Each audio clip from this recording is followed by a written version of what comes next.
Hey Book Dragons, it's your girl Lindsay here from the Spine Bookcast Chronicles of a Bookshop. Thank you guys for tuning back in. We took a little bit of a summer/fall hiatus, but we're back. We missed you. We hope you missed us. So we are doing some new things here at the Spine Bookcast, along with our regular programming of having amazing interviews and talking to all kinds of interesting readers and writers.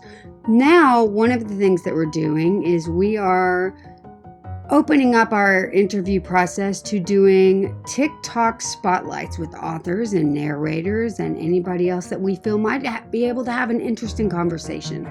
So what you're getting ready to hear is our spotlight that we did on TikTok this week with author S.K. Presley and her two narrators, Whiske and LaNecia Edmonds, and then the sound engineer who also happens to engineer this very podcast that you're listening to right now, Scott Wilnowski. So I hope that you enjoy this spotlight as much as I did, and tune in next week for a new spotlight. Thanks for listening, you guys. I hope you enjoyed this episode as much as I had recording it.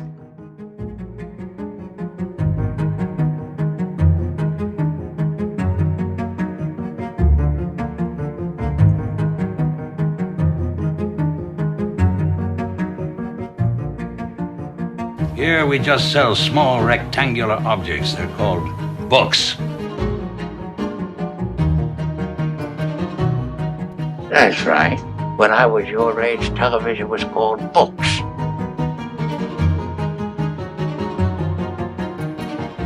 I read these books, any books, to develop my command and knowledge of the English language. I read to further my education, Miss Kenton. Tells me that goose-stepping morons like yourself should try reading books instead of burning them.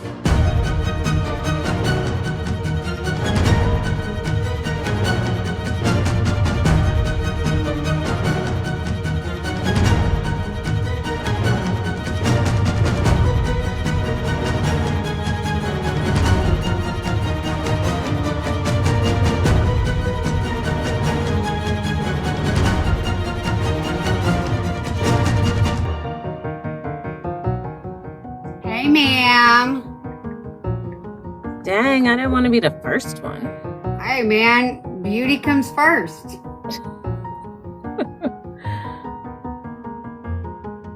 How are you? I'm good. How are you? I am good. I've been loving listening to you narrate. Your voice is amazing. Just like I'm going to have to find all your books now just to listen to them. I was like, you've been listening? Yeah, of course I have. I listen all the time. I'm constantly in the basement if I'm not on live. I always see you on live, so. That's because I just sit at my bookshop and fuck around all day and just like, I'm going to go live. Anybody wants to come in? Cool. If not, that's fine too. Yes, and you're always redecorating or doing something. And I was like, that's so cool. Yes, I am a constant. I wonder if that would look better over here. I wonder if we could fill up that space. That's a blank wall. I don't like it. What can I put on the wall? I have a very good friend of mine that calls me a maximalist and says, if there is a blank space, you will find something to put in there. And I'm just like, you're not wrong. That's my daughter. She's like, these walls are boring. And she draws a bunch of pictures and hangs them up. That's essentially, yeah. Yeah, that's what's happening. Like I just finished this morning.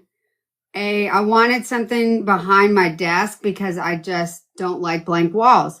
So I did this flower wall of paper and fake flowers. Oh, that's pretty. Thank you. And really cool. That's very creative. Thank you. Yeah, 95% of it is, I wonder if I can make that. I don't know what I'm doing. We're going to try. Screw it. If it sucks, I'll just figure something else out. So half my bookshop is, well, I can't really throw it away and I can't really sell it. So what can I do with that? Hang it from the ceiling. Great. Let's do that. Oh, no. I'm not telling my daughter that. No. And half the time, I don't know if this is going to work, but we're going to figure it out.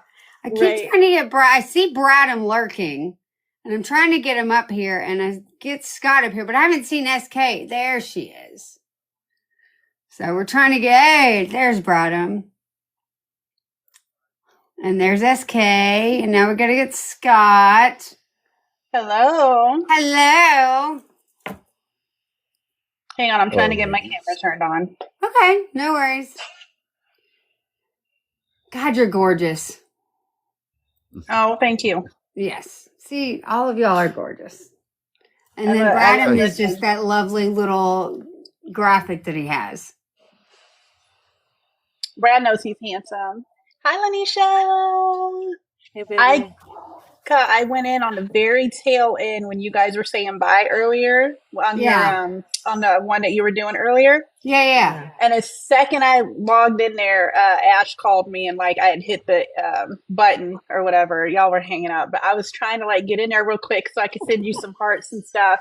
And I felt so bad. The minute that we hung up, I was sitting there with Amanda, and you hear this cuckoo, and the sky just opened up, and it was just kind of. I was gonna leave. I think we're gonna sit and hang out. Mm-hmm. And we ended up sitting there for 30 minutes. I was like, "Has it quit raining enough so we can run to the car?" Man, I wish it would rain here. It's supposed to get cold over the weekend, but yeah. We've heard that too. We've heard snow flurries. I'm like, no. This is South. We don't do that down here. that Ash person is so annoying. I know. Yes. I don't know why she keep calling me. I'm just not going to answer the phone next time. Right. Well, I want to say thank you guys all very much for joining me on the first Spine Bookshop author / narrator spotlight. I'm really, I have no idea what this is going to look like, but we're going to figure it out. So for those that are unsure what we're doing, so SK Presley, which is right here, she's this incredibly talented author. And then over here, these two people over here are her narrators. And then this lovely man down here is the sound engineer for her book, The Air, by SK Presley, right there.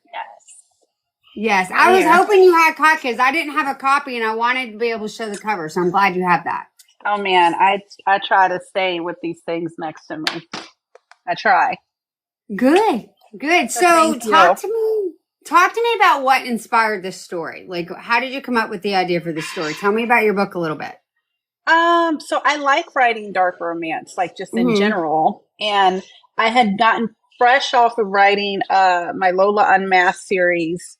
And I knew that I wanted to write a series that delved deeper into a certain character that was introduced into my Lola Unmasked series named Frank. Okay. And everybody loves Frank. Everyone loves Frank. And no matter if I ever announce I'm writing a book, everybody wants to know, is Frank going to be in the book? So I'm just like, you know what? I got to scratch everything. And like from now on, it's Frank's universe. So just about every book that I write, Frank shows up in one way, shape, or form. So it really this series was really born off of, I wanted to show the more sinister side to what this character does. So his name is Frank, and he's like this elusive ghost that like countries and governments and presidents and like people in high power like scared of him because his skill set is wide. He does a lot of kind of nefarious things. He's had his fingers in governments and cartels and everything in between. And he's just like, right now at the end of my Lola Unmasked series, he was trying to live like a more quieter life, find romance of his own. And he kind of keeps getting sucked back into the world that he had left before. So he comes out with this, I don't want to call it a plan. It's kind of like it's sort of like a government, I guess, subsidiary called Buckhead Island, where he trains like our governments, like soldiers and things like that there. But everyone's like highly specialized. This place is called Buckhead Island. And if you have enough money and you have enemies, you can take your enemies to this. You can pay him a lot of money to take your enemies there and have him and his people take care of them. Sure. Okay. And so that is kind of what happens within this book. But I didn't want the book to just be all about Frank. I wanted it to be like, okay, like Frank's family members or people who have dealings with Frank, like, what does that look like? And so I created this really powerful family. It's an oligarchy. And I was like, okay, but everybody writes about billionaires and blah, blah, blah. I want to do something a little bit different, a little bit of a twist. And so with this particular family, I didn't want them to be perfect. I wanted them to be extremely flawed. I wanted everybody within the family to have a different sort of working mechanism within the family to where you see it's not all perfect. So there's going to be 4 books. I have 2 written. I'm working on the 3rd. And each book follows a different family member. But what this family is known for, and it's just not their power and their politics and their influence and everything. They have like this kind of family secret where in order to like establish your place in the family, in their power structure, you have to kidnap your spouse into the family. You have to pick someone who's worthy. You have to pick someone who deserves it. It has to be love. You have to make them love you, and you have to kidnap them into the family. That's interesting. That's a different. Do they know they're getting kidnapped? No. Oh, okay. No. Mm-mm. But what makes it different is that really. So the first book, which is The Heir. Right. This one follows the son, the first son. And the second book, The Spare, which is right here, follows the second son. Okay. And the first son does everything right. Like, as far as like, he wants to like, kidnap Isabel into the family and everything else. Well, the second son kind of revolts against the family tradition and kind of like doesn't really want really so much to be in the family. He feels very much like set apart or whatever. So when it gets to his story, his name is Mason. When we get to his story, you see like he tries to do things a little bit different. Now, the abduction aspect still is kind of there, but it's very different than what it looks like in the first book. And so with the second book, like with Hendrix, which is in the first book, we kind of see like the heir who kind of like takes over the family business, and he tries to run everything the way maybe his father would. And he tries to like helm this big, powerful machine. But then you get to his brother who is really in love and just kind of like wants to make his own way in the world. And it looks very different than what his eldest brother, as far as the responsibilities are. So you see one person in the family really embraces it, and the other family member is like resisting it. And you said there's how many books in this series? There's going to be 4. I'm working on the 3rd one. There's only 2 out. So you've written 2 out. So you've got a 3rd one and a 4th one. Okay, gotcha. Mm-hmm. And I assume you already have the plot for those already planned out and everything, or okay? Yeah, I do. So the 3rd one is going to be about. So the first one's about the eldest son. The second one's about the youngest son. The 3rd one's going to be about the uncle, and the 4th one is going to be about the father. Okay. So what made you kind of come up with the kidnapping aspect of things? I'm really curious. It's a really interesting way to bring people in. Mm-hmm. I just wanted to do something different. I think something that was intriguing. You kind of read books where you kind of see like maybe you have this, protagonist who comes in and he like wants the woman and wants her to be a part of his world, and he does whatever he wants to do. And it's very much a Stockholm syndrome type situation. Sure. And a lot of times I see where the woman is like, I don't want to say helpless, but like she's relatively helpless, and and that's why I created Isabel to be very strong. She's very strong. She's very fierce and outspoken. And I wanted her to add so much to the family. I mean, I made her a businesswoman. She still has her like, I want to say her flaws, so where it's like, she still wants to be treated like a princess. She still wants like all these she wants soft princess treatment, but she's also very strong. And I don't know, I might have went a little overboard. I've had some people go, man, she's like too strong of an FMC. And I'm like, well, you know what? Like that family needed it. They needed someone in there that'll be like, you know what? Screw you. Like I'm going to get a word in edgewise when I want to get a word in edgewise. You brought me into this family, then you're going to freaking deal with it. I love that you bring up that people are complaining about her being too strong as if that's a bad thing. I am all for having a badass, strong female. Let's have more of that. Let's have a woman who's not going to put up with any crap and be like, yeah, I'm getting a word in. Sit down and be quiet. So I would definitely say don't let that deter you, because women, I assume like LaNecia and like me and a couple other people who know, like, yes, let's have that. I want the badass female. Let's do that. Yeah. Absolutely. And a few people have said like they're surprised that I didn't write this to be a mafia romance, because the King family was a very anti-mafia family. And then that just like went completely sideways. And so I think she's still in here. Ashley is actually writing an offshoot to this book as well. And so we're actually going to be creating an entire like storyline where she has a family that's going to be mixed with my family, and they're going to be like, there's going to be so much intermingling, so our books are going to be revolving around each other. So like she's writing a book that features Frank's granddaughter, and so we decided just recently that like we're not going to stop with just like these characters, but we're going to bring in the next generation here soon later. So there's this whole world building going on with you and a second author. Yes. That is so cool. How did you guys decide to do that?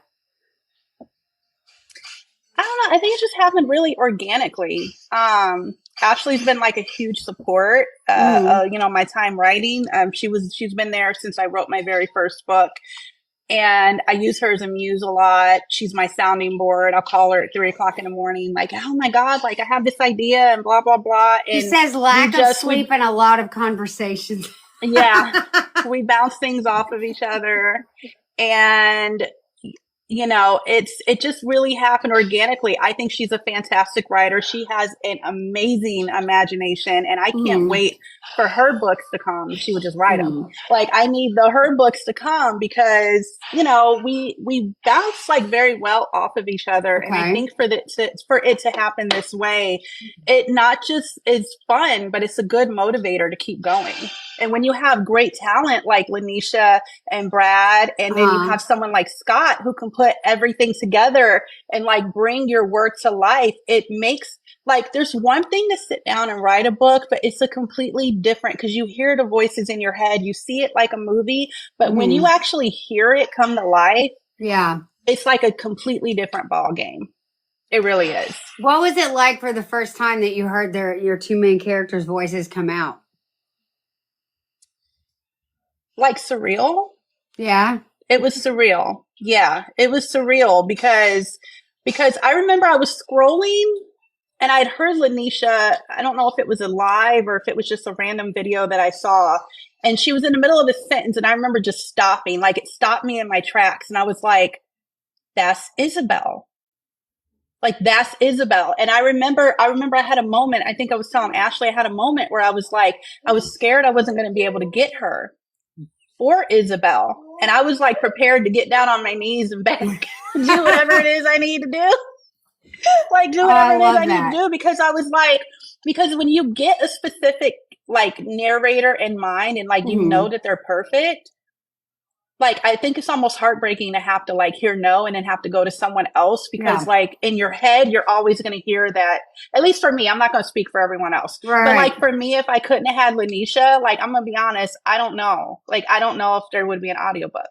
Oh, well, as someone who has snuck in and sat in the basements of LaNecia's recording her character for you, I'm like super ready. Like I'm ready to listen to it. I am super into it. Yeah.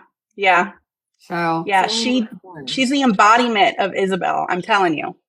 What about Scott? How did you know Scott was? I mean, obviously Scott's incredibly talented, but you know, as an engineer, because I know that he does narration, and Bradam is doing Frank, correct? Brad is doing Hendrix, who's the main male character, but he is also doing Frank. He's doing all the male voices in the book too. Yeah, so you're correct. Okay. Yeah, but Brad actually hooked me up with Scott, and Scott had sent me a sample. I can't remember. Feel free to like jump in, Scott. But Scott had sent me a sample of a work that he had did previous, and I remember hearing it, and I was listening to it for a while, and I was like, okay, like we can do this. We can do this. Yeah. Yeah, So I think I how sent you it's go probably ahead.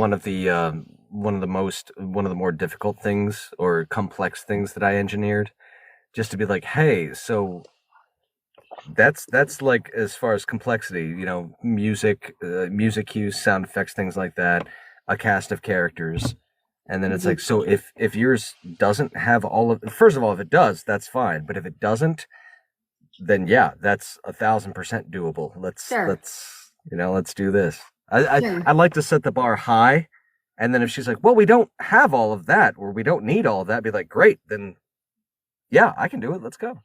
Yeah, we still do it. LaNecia, what's it like for you voicing this particular character as a female that is so strong? I mean, that's everyday life. Yes. No, my prepper read it and had a different take on it. But when I read it, I was like, no, how you are describing her is totally incorrect. Okay. And I was like, I love her. And I was like, and I might know a thing or two about some things or two in here.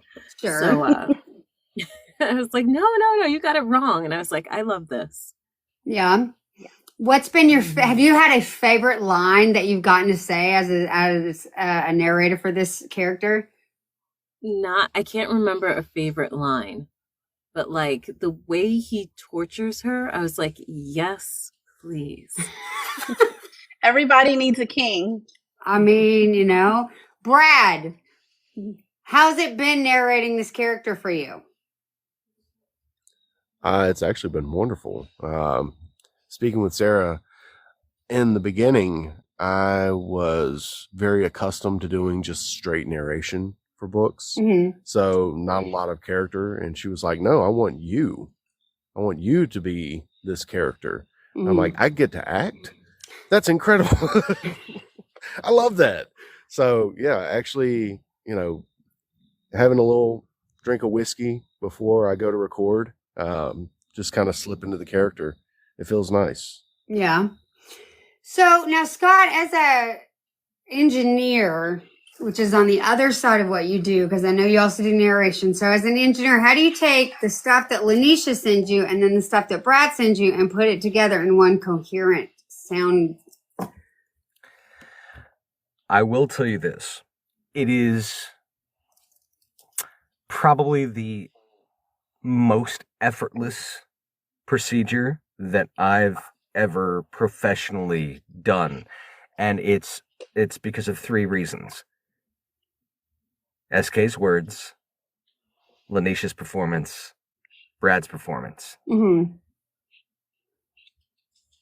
And what I mean by that is SK's words, I mean, they're so good. Okay, let me see. Okay, I'm notoriously long-winded, so I'm going to try and not do that. It's just nice that somebody else does the okay, like I do when I'm trying to get my thoughts right. Okay. But no, it's the thing is that everybody's professionalism is to such a point to where it feels like the best puzzle that I could ever hope to put together. Okay. Meaning, the performances are on point. The words are on point. And there is a lot less struggle than I've ever. And yeah, I've done some projects that are absolutely a struggle. And maybe that's because there are many more narrators and voice actors involved, maybe 10, right? And not everybody's recording situation is the same. Levels of quality and whatnot. But between Brad understanding his character 1,000%, LaNecia 1,000%, and the fact that I get to experience, even though I've read the book, I get to experience the book in a whole new life as I'm assembling it. It's a pleasure. It's an absolute pleasure. The professionalism is beyond a lot what I've experienced before. Okay. Yeah. So SK, when you decided like this is the voice and this is the voice, like how do you approach a narrator going, hey, I've got this book, I'd really like you to approach this character? Like what is your process for getting a narrator to do your book? God, LaNecia, how did I come to you? You It was just said, probably like the most I have a book. unprofessional way ever. I remember going, I have a book, and I was like, okay. And you're like, September, and I'm like, yeah, sure. No, for real. Oh, okay, I'll put you in. But I will do that. If I don't hear from the author, I just like scratch it. I'm like, all right, it's not happening. But then like a few weeks before, she was like, so you're recording, right? And I was like, oh shit, this is happening. Yep, absolutely. Trevor has it right now. We're doing it. So now, have you and Brad ever like tried to go live together and record together, or do you do it like your own separate thing, and then Brad, you do your own separate thing, and then you send them to each other, or do you send them to Scott? Like, how does that process work? Thank you, Tessa. No, not you. I have my own schedule. Because I am a full-time narrator, so I like have my schedule, I bang it out, and then I just move on to the next book. Okay. And it's a little bit easier because we don't have to collaborate. No, this is going to sound bad, but we don't have to collaborate as much because I have all the female characters. So he doesn't even have to worry about that. He doesn't have to worry about trying to match them, trying to match personality. He doesn't have to do that. And I don't have to do that for the male characters. Okay. Right. So little easier. So you can when tell me I'm wrong. No, well, so when I've watched you live, sometimes I'll see you do this clicking thing. What is that? That's for Scott. So Scott knows, hey, a line goes in here. Oh, okay. Yeah. Okay. I wondered what that was. It basically goes directly, pardon me, it goes directly to your question, Lindsay, about, whether they, duet together, which, some books are done that way. Sure. Just because it creates a natural chemistry. But if you don't, then what it does is those clicks are basically, as I'm reading the manuscript, and, maybe it's LaNecia's, maybe it's Isabel's chapter. Sorry, I'm just watching the cat. That's why my cats are not allowed in my booth. Oh my God.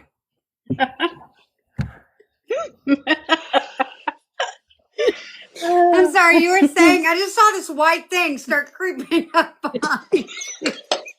Anakin Skywalker Wilnowski, what do you think you're doing? No. Okay, sorry. You guys just made me spit my wine all over my lap. He loves being in here because he loves the sound isolation, especially being a cat, like, I guess with enhanced hearing. It's like a special treat. I completely forgot he was in here. I heard what was happening. I thought it was happening from outside because I'm sitting in a gigantic scratching post. But yeah, I thought it was outside. I didn't even notice him because I'm looking at you guys. Anyway, but no, so that's basically when Brad comes in. Those clicks. Sure. So when I'm looking at the waveform, and that click on a waveform, just boom, it's a big spike, and I'm like, boom, here comes Brad. Grab Brad's performance. Sure. Cut it, insert it, and let's keep on going. Is that hard for you to merge the two different audios together? Not with these two. And that's actually, that touches on what I was talking about before, is LaNecia's and Brad's performances they're so good, and they're so in the zone that they need to be in, that the level of doctoring, right? Like engineering, doctoring, sure, is very, very minimal. Because they both come in very, very clean. So it's more honestly, my biggest job is to, because they're recording in two completely different places at different times, is just creating that storytelling pacing or dramatic pacing. Gotcha. And actually, there was a chapter that SK wrote. I forget which one it was, but they were arguing. And they were cutting each other off. And that's the fun stuff that I like to do. Because as a narrator, you might be like, and then I told her, and then it cuts off, right? And that's all you've got to read. And the other person's supposed to interrupt you. So when I get to kind of like overlap them, like he's starting his sentence, cutting her off or something like that, I'm like, oh, that sounds great. So that's fun for me. And they sound fantastic together. Yeah, I was going to ask you about that. You've gotten so to good. hear them. Their chemistry is, yeah. Yeah, they sound, I mean, it really, like, it's going to be a dream. Like, as soon as it's completely done, like, that's, their voices are going to be my lullaby to go to bed at night. Oh, I'm going to be listening every single night. That's when I'm going to be falling asleep to. I mean, really, it's like that. It's that good. It's like the perfect marriage of voices. I love that.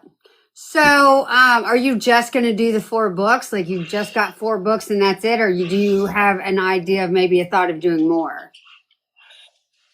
Like to continue on the King Dynasty like track. Yes. So, so if Ashley's still in here, Ashley has taken, I've given her Luca, at the end of the book, who is a mafia don. So she is taking him and has written Frank's granddaughter, in a book. Like, she's currently working on that. Sure. So there will be an offshoot to the King Dynasty series, but as we go on, we'll eventually have, like, their children will be hooking up. So it may pause for like a little bit, but like we'll just keep going like on a different thread. Okay. So honestly, like, I really don't know. I don't know when to say it's going to stop. I mean, it could be a 10-book series, like, altogether. You know, I don't know. And I hope that, like, if we continue to keep making them into audiobooks, that we'll be able to keep bringing back the original voices so that, you know, for continuity and everything like that. Like, that would be my hope and dream for the. Okay. So, Lily said, or Ashley says, Mason and Melody are also in her book too. So. Yeah, they are. Yeah, they are. So so if she makes her book into an audiobook, she will probably have the voices who are going to do the second book in her book as well. Okay. So LaNecia, how did you approach bringing this character to life for SK? So there is a delicate balance, as SK was saying, with being too strong and that turning the reader off. So what I did was, I was still a strong character, but if you sprinkle a little bit more playfulness into it, people are less offended. Sure. But, you know, people, you know, respond to that. So I knew that I had to tote that line very carefully.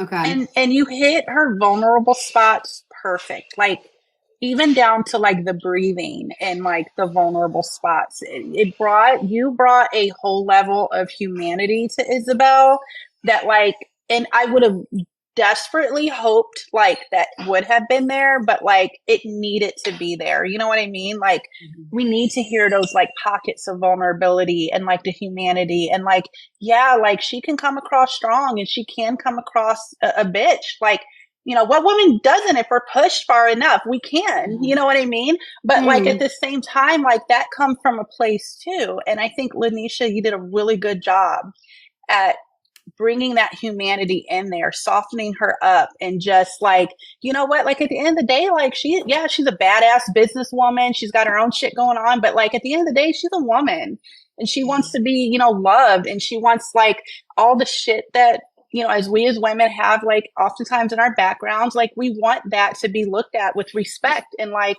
understand like, just hold me sometimes or appreciate that I work so freaking hard and like, you don't have to take it all away. Yeah. You know, like I can come in and I can meet you like side by side. I can meet you and bring just as much, you know, to the, oh, hi. Bring you, you know, no, it's fine. Like I can bring my, no, I don't need to be big. I don't need to be big. You can take me over there. Okay. But no, like you can, you know, like we, like, cause in my story, you know, she worked so hard for what she had and she felt like he was taking it away, you know, and he wasn't, there was like a period of time because he was trying to keep something a surprise. He wasn't reassuring her. And so she was like spiraling, like, you're really taking away everything I worked for. Like, how dare you? You know what I mean? Like, I worked so hard. And not only did I work so hard, like, this is what I had to overcome, like, to get what I had. Like, you're taking this away from me. Right. You know, and like, there's just a moment where she was really like real and raw with him. And, you know, and he was able to, of course, reassure her and everything. But I really wanted to bring like that rawness, like, out of both of them. There's a chapter towards the end where, thank you, Lily. There's a chapter towards the end where, because I don't know that you really see so much of that emotional vulnerability with King until you get towards the end when something huge happens and he's so broken, and he has a moment where like he reads this letter that he had written about his hopes and dreams for them.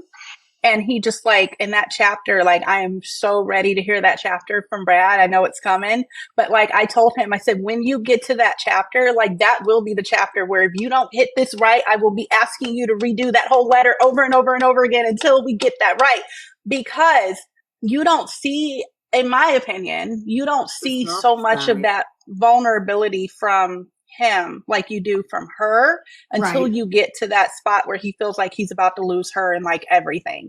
Okay. And yeah, and I just, you know, to hear all of that be brought to life and like really resonated. That's why I'm saying, like, act your asses off, like, cry, like, actually cry. Like, if you need to cry, like, cry.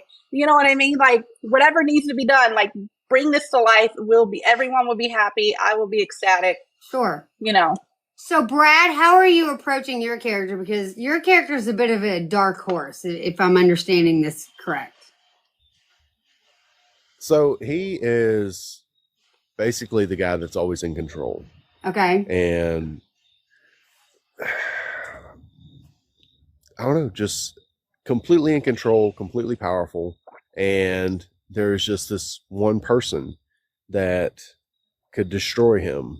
Okay. And he just has to have her. Yeah. So, like, that's honestly my whole mentality going into this, is focusing on what do I have to do? Who do I have to destroy? What do I have to burn down to get this woman? Okay. So, and I know that you're playing Frank, and then the other guy is Hendrix is the main character. Hendrix, thank you. Yeah, Hendrix is the main character. Okay.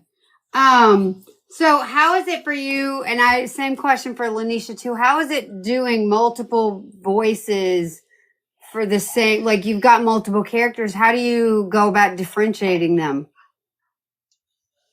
I mean, there's tone, there's pacing, and there's slight accents on certain characters, but mostly it's emotional depth. Sure. Okay.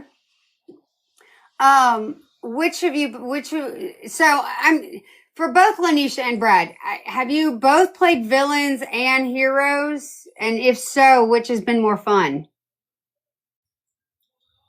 I mean, obviously the villain is more fun, but like, I get hired for good people, and sometimes it's really annoying. Brad. Yeah, you don't want to play the character that is all good. Yeah. Which we get those characters, from time to time. Sure. The pure character. But that's, don't tell the authors they give us those jobs. That's boring. Yeah. You want the villain because they are exciting. You get to be so much more creative.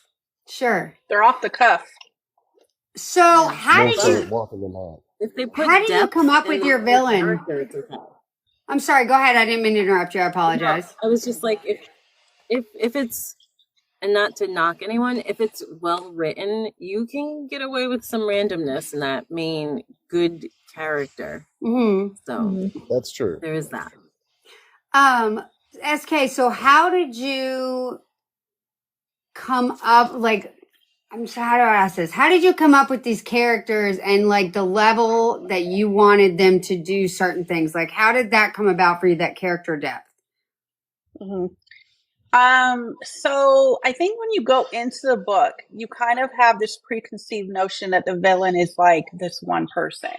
Mm-hmm. And you kind of come to realize like the villain isn't always who you expect it to be. And so, you know, with this particular book, God, I don't know, like I can't really say it without giving away the no spoilers.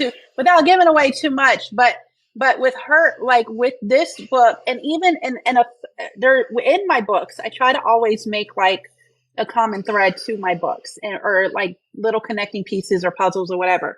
So within the entire King Dynasty family or legacy or whatever, the villain is never like who you think the villain is. Okay. You know, and usually whenever you have like the fall of like great dynasties or kingdoms or whatever, usually it happens because of like some sort of turmoil within. And so the overarching theme of just this entire series is that, you know, it really can implode from the inside. Okay. And so you're not necessarily, you can be betrayed by the people who you think, but I made that sort of like that little thing over here where it's like, yeah, you kind of see it and it's kind of dancing over here, but you're going to be hit with like this whammy where it's like shit, like real life, you know, like literally just came and like knocked you upside the head, you know. And it's like that with every single book when it comes down to like a family member not making a decision that you may not like, or there's so much lying and like hidden secrets and different things going on. Like there is a huge theme in this book where it's just like there's like a huge secret that I can't really say. There's a huge secret that's going to be revealed at the end of book 3, and it's like it's going to make you go back to book 1 and book 2, and you're going to be like, oh my god, like shit makes so much sense, you know. So for me, it's like the villain isn't always like that person who's out to get you and take your money or steal your woman or whatever, but like it's there like over in the sidelines, and like oftentimes it's in your own house and you don't even realize it. Like look over here while this is happening, but while you're over here looking, this is happening. So yeah, gee, that seems like a really familiar pattern that's currently happening in the world.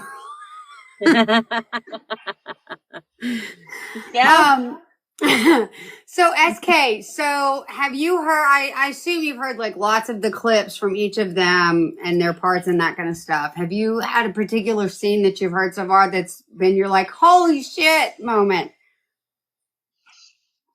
LaNecia's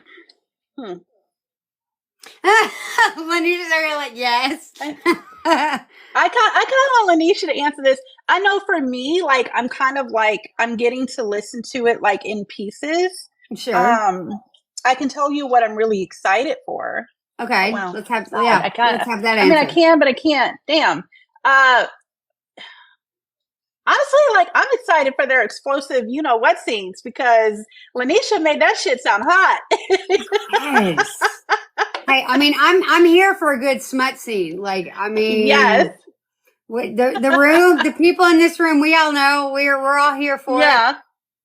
Yeah, there's a particular scene where like she meets his family for the first time, and he like, you know how I think we all have this story where we have this man that like mansplains, or he jumps in and he kind of starts talking over you or talking for you like you're not in the room, you know, and she just snaps. And this is her first time meeting the entire family. And she was like, oh, hell no. And she takes her knife, stands up, and like, she hurls that shit at him, like straight at him in front of everybody. She just met his brother and sister. Yeah. And she like throws it at him, and security comes running, and she's like, you will not.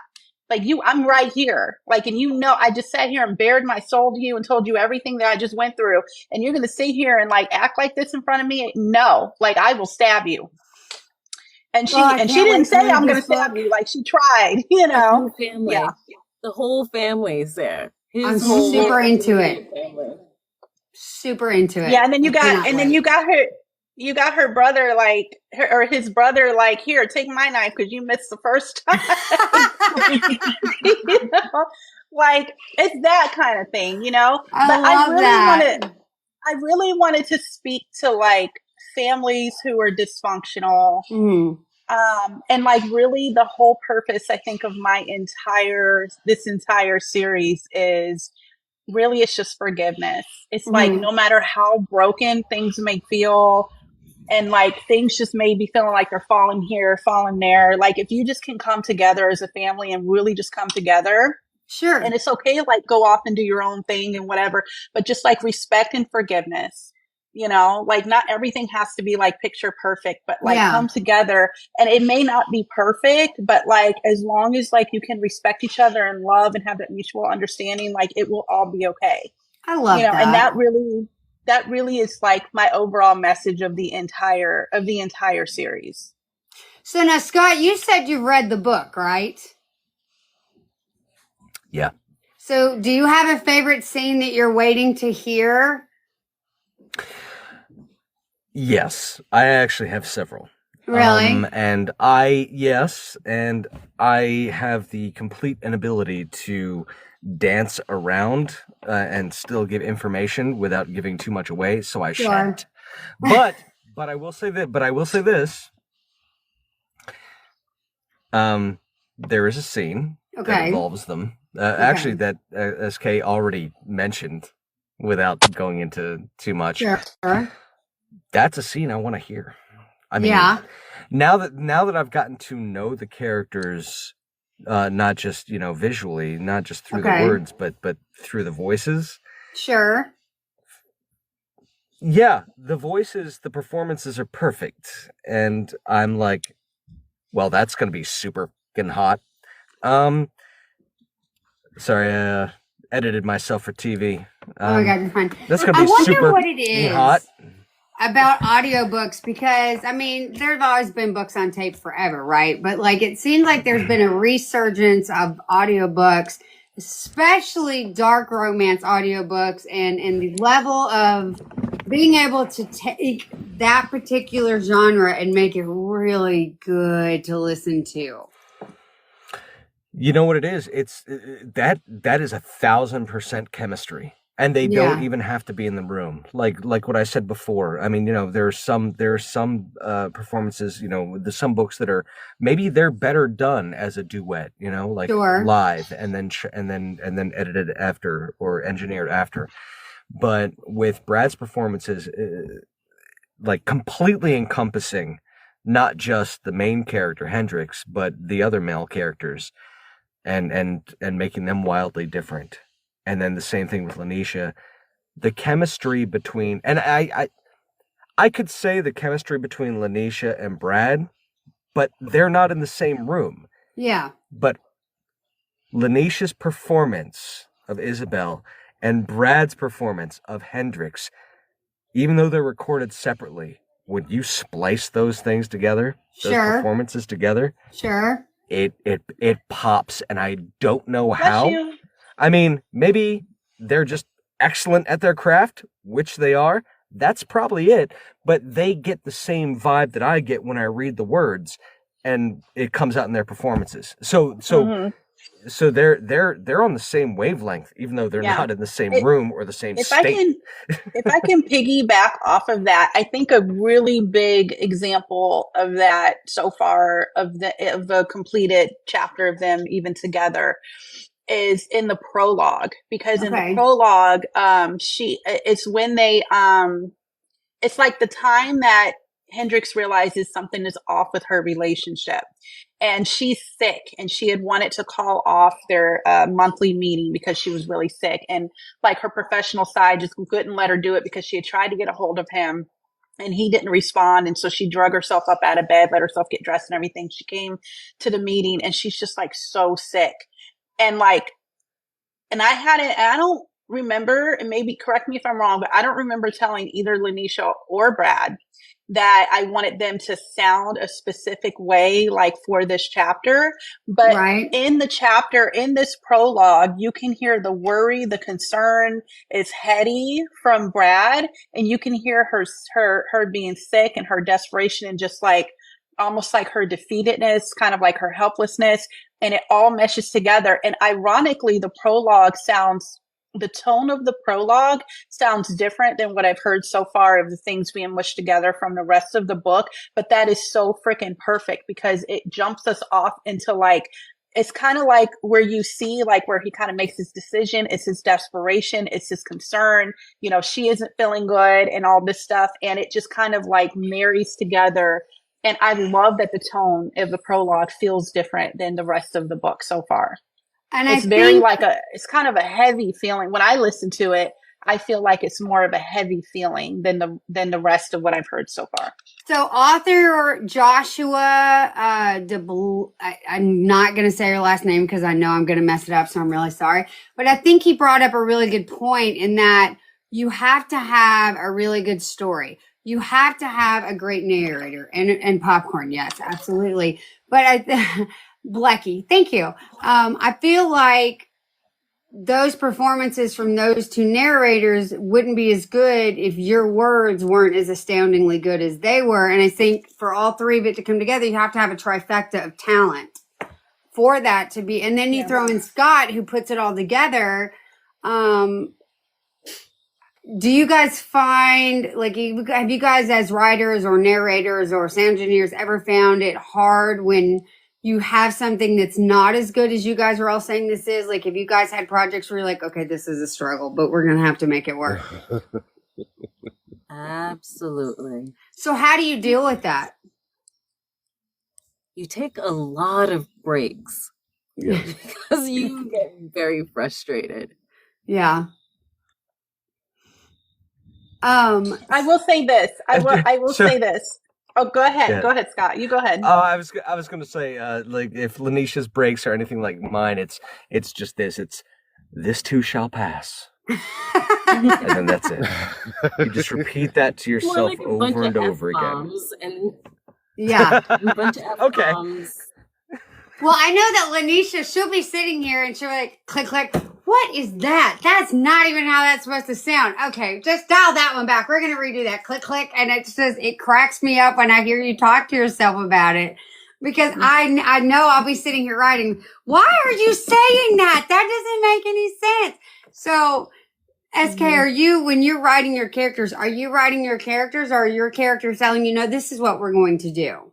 The characters are definitely like, oh no, because I've had several moments in the book itself where, and I don't know if Ashley's still here, but she can write in the comments, but I've had several moments where I was just like, I am not putting that in this book.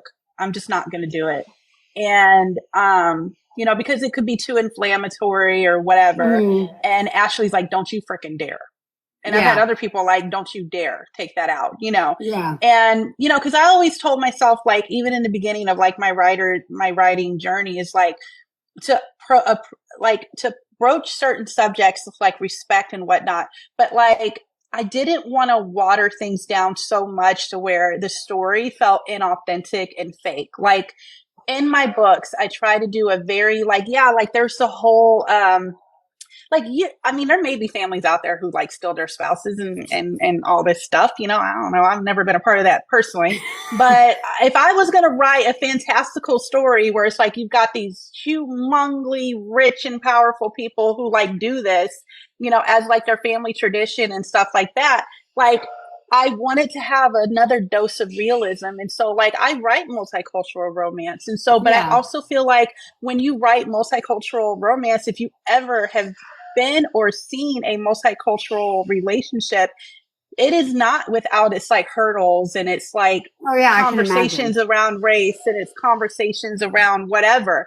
And like, and I felt like too, if I was going to be a multicultural writer, that I wouldn't be doing anybody I'd be doing a disservice if I didn't talk about that in some way, shape, or form in my book. So you will often see I'll have like a line or two, or it's broached somehow, you know, because I didn't want to shy away from stuff like that. I mean, I have had those conversations personally, like as a biracial person, or my parents were in an interracial relationship. I have parents who are in an interracial relationship right now. I've seen like all gauntlets of things, and I've heard all gauntlets of things from like one end of the spectrum to the other. And I always wanted to make sure, like, I always want to put a little dose of reality, or to get somebody to think even a little bit, Yeah. If you're going to read this story about shit that's probably never going to happen, you know what I mean? Like, here's a little, like, we're going to put a little realism in there, just a little bit to make somebody slow down and think. I think it's really hard. And so 2 things. So like Josh brought up a point about how I've heard great books with bad narrators and great narrators ruined by bad books. And I absolutely agree with that, because there was a book series about a lawyer in West Tennessee. And it's like, I knew where every single place that they talked about was, because I'm from there, I'm from Tennessee. Yeah, I know where that is. I've been there. And the first narrator was great. He had a Southern accent. It was a Southern accent. You knew it was a Southern accent, and it wasn't fake. And then they got a second guy to do the second book. And you could tell the guy had no concept of what, he had never been down south, because he was doing what he thought a Southern accent. And I couldn't listen to the book. And I really wanted to, because I liked the book series, but it's just like, nope, no, we don't talk like that down here. So I think that's really interesting that you've got this biracial character, and you talk about realism, and you bring realism into it. And I think that that's probably what makes it so good, is because it's not this unrealistic thing that somebody can't go, oh my gosh, yeah, I've totally done something like that. And then having 2 narrators who get that is probably what's making it so great, is because you've got this realistic story, but then you've also got these 2 crazy talented narrators who get that and bring that to the table. Yeah. And I will say too, like, for me, like, I have imposter syndrome like no other. Like, welcome to the club. And and so I have my moments where I'm like, why are you even freaking publishing a book? Like, what is wrong with you? I mean, I really do have my moments. And I feel like, honestly, I totally get the whole concept. Like, you can have some amazing writers really elevate a piece of work that maybe isn't as polished or great. Sure. I'm not going to sit here on a soapbox and be like, The Heir is like the best written book ever, and it's going to win all these awards and blah, blah, blah. No, it's a freaking, it's a dark romance that is there to entertain and make people happy or whatever, but I think what really makes it special, honestly, is the fact that they brought them to life in a way that, like, it's like I can only take it so far, and then I had to hand the baton over to them and let them take it the rest of the way, and I thank them for that, because they're able to get eyes on my book that never would have had eyes on it, if not for them and for their help and things like that. So like, I'm so grateful to both of them, for that, because like, rising tides, raise all ships. And I'm just grateful because when LaNecia was reading my book on lives and stuff, I was seeing my page reads go up in KU, and I was seeing my sales, go up on KU. And, I'm eternally grateful for that, for sure. I think it's really interesting that you say that it doesn't matter if it's the greatest or whatever. I think that this concept that, it's got to be the best book ever. No, it doesn't. It has to entertain me. I work hard and I deal with crap all day long. I don't want to read. I have a master's degree. I've read all the smart books I'm going to ever read. I want to read something that's going to turn my brain off and be entertaining and be dirty and smutty and fantastically entertaining. It doesn't have to win awards to do that. Like, I like the Twilight series. I know they're not great, but they shut my brain off and let me just mentally rest because I can read fluff. So don't do yourself a disservice by, it's, if it doesn't win awards, who cares? It matters. Do people like the book? Do people want to listen to an audiobook? Because there's a lot of books out there that I love that everybody's like, you really like that book? Yes, I do. It shuts my brain down, Yeah. And I think that there's a big misconception about, I love to read. That must be boring. No, but it's really not. It's fantastically wonderful to just, I don't want to think about that. I'm going to go read about dragons and serial killers. Yeah, Joshua says reading is an escape. Reading is an escape as much as it is to teach. Sometimes I just want fun. Yes, and I started writing on the very tail end of grad school. Okay. Like I was so sick. I remember I had grad school. I had practicum. Yeah, I had practicum and I had like internship stuff, and then I had grad school stuff, and I had my full-time job as a social worker. And I actually started writing because it was cathartic to me. Yeah. And just saying grad school, anybody that's been through grad school just kind of goes, yeah. It's like, it should be classified as like a torture technique or Yes. something. Like, I'm sorry, like it should be. Yes. It's awful. And I remember I was sitting over in my little room over here with my fireplace. I remember I had my textbook in my hands, and I was supposed to have read like, I don't know, like 3 chapters or something that night. And I could not do it. Yeah. It's just like, I can't read anything else. Like, you get brain fried. I can't. Yeah, I was like, I can't. But what I did do is I opened up my laptop and I'm like, I'm not reading about fucking else. I'm writing something, Yeah. you know, and I don't care what it's about. And I remember thinking, like, if you were to write something, what would you write? And I remember I really liked the show Good Girls. And I love that show. I had enjoyed the 50 Shades of Grey series for like what it was at the time. I remember thinking series. like, and I remember thinking like, if you could write something like this, what would you write? And I put those 2 things together. I like married those 2 things, and that's how I wrote The Pain We Nurture and The Pain We Allow. Yeah. And you know, and I wrote that, and then I was like, oh my God, okay, well, somebody wanted to read it, so let's keep writing. It makes you feel good. It gives you something to do. Yeah. And I wrote, you know, I did the Unmasking Me series, 3 more books. And then I wrote the King Dynasty books, and I just kind of never stopped. Yeah. You know? So, and I didn't plan to like make it a thing where I was going to like have narrators and I didn't know anything. Honestly, when I started writing my first 2 books, my first book, if it weren't for TikTok, I didn't even realize that you could self-publish. Like, I actually thought I was going to have to go through like the traditional publishing Isn't that way crazy? and everything. Yeah. And I got on TikTok and I started like listening and like really paying attention. I'm like, oh my God, there is a way to do it. And I was in a group. I was in a Facebook group, and there was one very, very beautiful, kind writer. I was asking for help, and she took me under her wing, and she showed me how to publish my first book. And then a little bit after that, I have a mentor. Her name's Tia Fanning, and like I go to her for about everything. She's been writing since 2006, and she kind of like started showing me more and more. And I realized that this could be more than a hobby. Like, don't get your hopes too high, but like it could be more than a hobby if you just dedicate yourself. I think that's interesting that you bring up the TikTok, because when I first got on TikTok, I was like, this is stupid. I don't understand what I'm supposed to be doing on this thing. I'm too old for this shit. Yeah. And then a friend of mine, I was like, I don't think this app is for me. And so then a friend of mine. You're never too old. Well, I know that now, because she was like, oh yeah, no, but they have book talk. And I was like, what the hell is book talk? And she said, for somebody who reads a whole lot, you should know what this is. So she got me back on TikTok, and it was just like, what?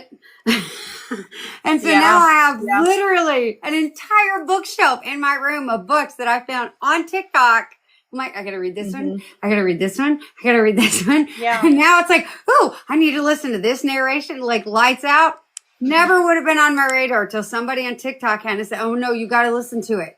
You got to listen. And, you know, so I think that it's amazing the amount of grief that people give TikTok. But when you look at the supportive, thank you, Runs with Scissors. You're so sweet.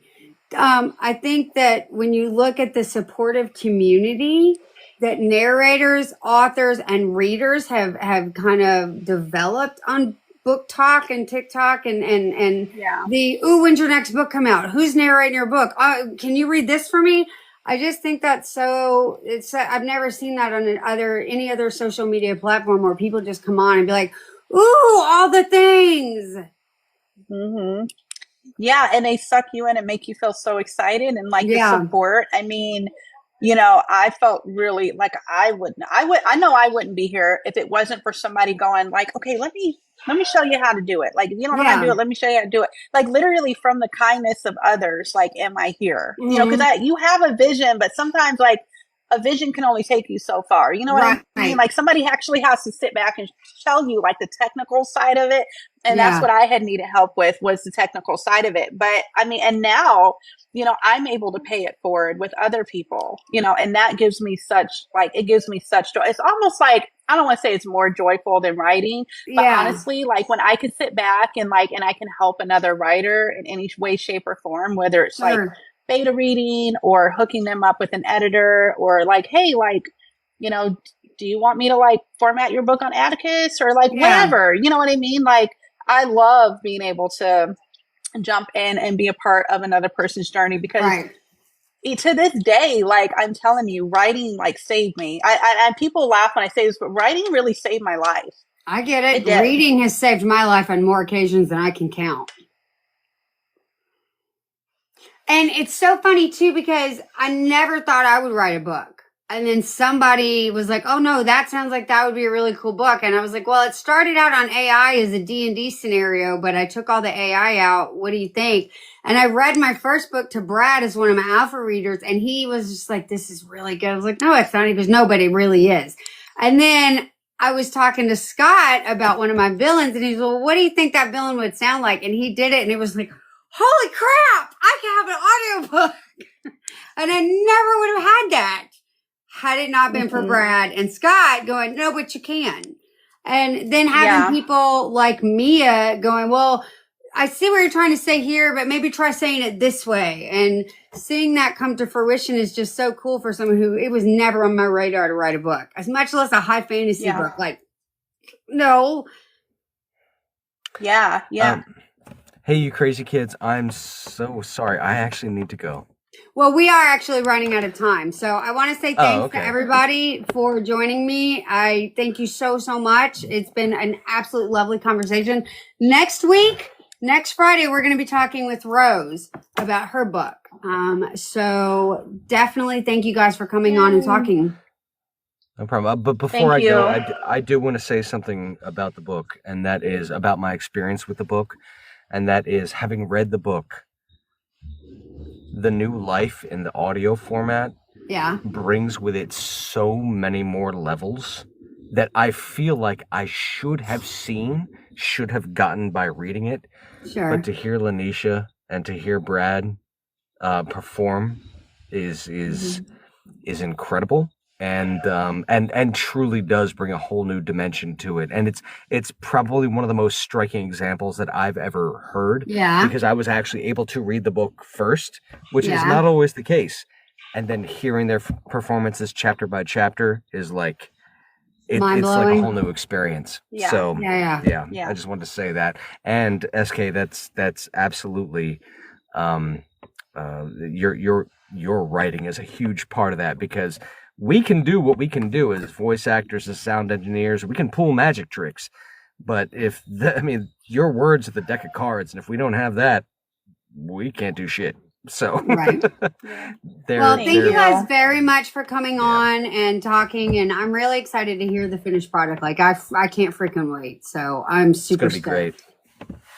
Well, thank you to Brad and LaNecia and SK and Scott for joining us for our very first author narrator spotlight here at the Spine Bookshop. I know there's going to be many more to come, and definitely keep up with what we're doing. And we will talk later, you guys. Bye. All right. Thank you. Bye.